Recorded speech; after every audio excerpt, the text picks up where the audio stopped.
on. Hi, my name is Katy Elizabeth. I am the president and founder of Champ Search, an organization that is dedicated to studying, proving the existence, and most importantly, protecting the unique animals that inhabit New York and Vermont's beautiful Lake Champlain. Well, Katy, I understand that very recently there was a sighting, perhaps July 13. I know you've talked to the man who saw the creature. Can you tell me where it was? It was on Route 9N, overlooking the rock cuts, and my partner, who's part of Champ Search, he's always out looking all the time, as my eyes are always glued to the water. Once you have an experience, it's an addiction. You're always looking, no matter what, and always have a camera by your side. That's the most important thing. So he was driving on Route 9N, looking out into Bulwaga Bay at the rock cuts, and saw a head and neck come out of the water. So he stopped his Jeep dead in the middle of the road, which nobody ever does because it's a very dangerous road. It's windy, it's narrow, and there was 4 cars directly behind him, and they were all pointing out their window out towards the water like, what the heck is that? And there was also a boat not too far from where the creature had popped up. So I'm hoping that someone will come forward and perhaps has some photographs. He couldn't get his camera out in time. They're so fast. It was too quick. Yes, yeah. Too quick. And no matter how prepared you are, you're never really prepared with that camera. I don't care how much you practice. And with cell phone cameras, they're horrible. They're not quality. You get blurry images. They're low resolution. Exactly. Yeah. Exactly. Yeah. Well, you've been doing this how long, Katy? Well, I started when I was 7 years old. I watched an episode of Unsolved Mysteries with Robert Stack, and I saw the famous Sandra Mancy photo that was taken in 1977. Right. And I yelled to my mom, "Mom, I want to go to Lake Champlain. There's a dinosaur there." And she's like, "What in the world are you watching?" And at the time, I lived in Rhode Island, the Ocean State, so about 4.5, 5 hours from here. And it wasn't until 2012 that I actually came up here on my own. I had some friends with me, and that's when I had my first Champ sighting. In the meantime, my whole life I studied Champ, Nessie, Ogopogo, all various lake monsters. And when I finally came up here in 2012, it was my second day here, and I actually had my first Champ sighting, which was... On your first day here? Yes. So I think what it is like, there's so many stories of Champ that have been elaborated over the years. This 100-foot-long monster of sorts. And that's not true. The average size of these animals is 15 to 25 feet in length, 30 being extremely large. So it's been elaborated so much where people are just closed-minded and they're like, oh, well, it doesn't make any sense. If there's a population of 100-foot-long monsters in this lake, wouldn't they have an effect on the food web? And with my idea of these animals being an ectothermic species, because of many of the reports that I have gathered of them sunbathing on the beach, that would indicate an ectotherm. And an ectotherm is an animal that needs the external heat to sustain their inner core temperature, as humans and also mammals are endotherms. So we sustain that inner core temperature on our own. So yeah, with an ectothermic species, they would not be eating constantly to sustain. Crocodiles, alligators, certain kinds of amphibians can go a year to a year and a half without food. And there's also a amphibian called a proteus that can go up to 10 years without a meal, which is very, very bizarre. So being an ancient, unknown ectothermic species, I believe that's why they have no problem. Plus, I think that they're opportunistic feeders as well. They could be eating vegetation. There's been these sightings that have been in the marsh systems around the lake. They're going in those marsh systems, particularly at night, for a reason. It's an easy feed. You have a lot of small fish, snakes, turtles, frogs, and vegetation as well. So with that being said, being an opportunistic feeder, there's no problem with the food. Oh, let me stop. There's no problem with having enough food for these animals to sustain a population. Okay. Now I know you've seen Champ on a number of occasions. Of course, you're out a lot of days looking for Champ. Yes. You also have a boat, right? Yes. And a drone. Yep. And you have monitoring equipment, sounding equipment. I know you've recorded some images of Champ. Yes. Have you had anything analyzed? Has anything gone off to a lab? I've actually, with the sonar images, I had a couple of friends of mine that are anglers as well. I'm an angler as well, but that use sonar on, a daily basis doing fishing tours and that sort of thing, and they were just amazed at what these images showed. And it's hard to put into perspective of taking those images and saying, okay, well, what do you think it is? Well, obviously it's not schools of fish, it's not substrate on the bottom with the first image that I have obtained. I've done a lot of comparisons to that, and I also went back to the location as well from the first time I got the images. And when I went back to the location, there was nothing there. So that left out the idea of debris or substrate on the bottom. So that was a win-win. That was great, because there was a lot of people saying, oh, it's probably logs on the bottom. I know the difference. I'm out there all the time. I use the sonar unit all the time. I'm a fisherman as well. So then when that second time we had gone out to check that location, and it was completely, there was nothing there. We went further down the lake, and I saw something strange on the screen. The screen's really small, so you don't always see detail. It's very hard to see unless when you get that image off the memory card and you get it home and you blow it up on your computer. Then you can see the detail.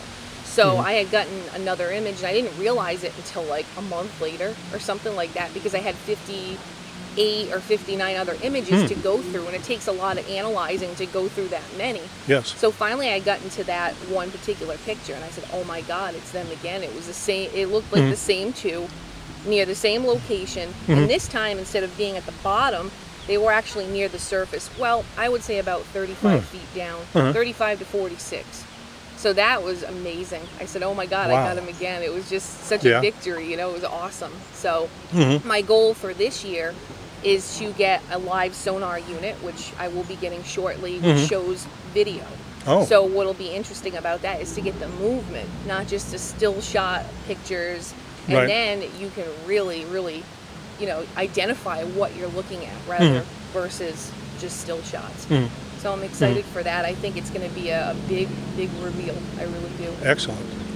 Well, I know you spend your time all over the lake. You're here in Port Henry. You're in, Button Bay? Yes. Near Virgins. You're at the town docks there in Ferrisburg. Yes. I've seen you there on many occasions. And you've been in the New York Times. You've been in all sorts of media and papers. You're sort of the public face of the search for Champ.